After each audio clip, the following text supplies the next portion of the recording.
আমরা এই মুহূর্তে দাঁড়িয়ে আছি মতিঝিল আইডিয়াল স্কুল অ্যান্ড কলেজের সামনে।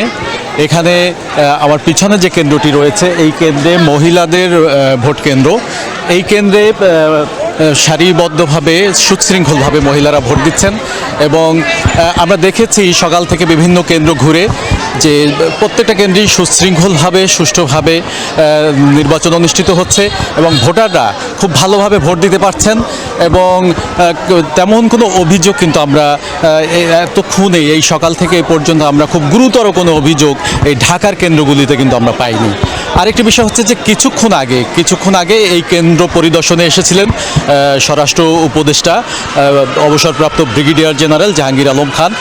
তিনি এই কেন্দ্র পরিদর্শন করেছেন এবং এখানে যারা ভোট কেন্দ্রে এসেছেন ভোটারদের সাথে কথা বলেছেন এবং আমরা যারা এখানে গণমাধ্যম কর্মী ছিলাম আমাদের সঙ্গে কথা বলেছেন।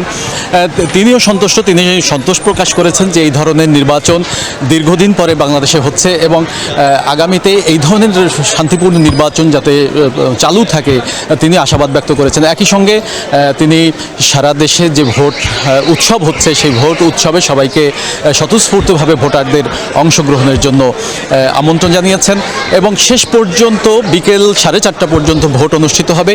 সেই পর্যন্ত সবাই যাতে ভালোভাবে সুষ্ঠুভাবে ভোট কেন্দ্রে আসে এবং ভোট প্রদান করে সেজন্য তিনি আহ্বান জানিয়েছেন। একই সঙ্গে সারা দেশে যে বিচ্ছিন্ন সংঘর্ষ কিংবা যে ঘটনাগুলি ঘটেছে সেই ঘটনাকে কেন্দ্র করে যে আমরা গণমাধ্যম কর্মীরা প্রশ্ন করেছিলাম স্বরাষ্ট্র উপদেষ্টা সেটিকে বিচ্ছিন্ন ঘটনায় উল্লেখ করেছেন এবং এই ধরনের ঘটনা যাতে না ঘটে সেজন্যে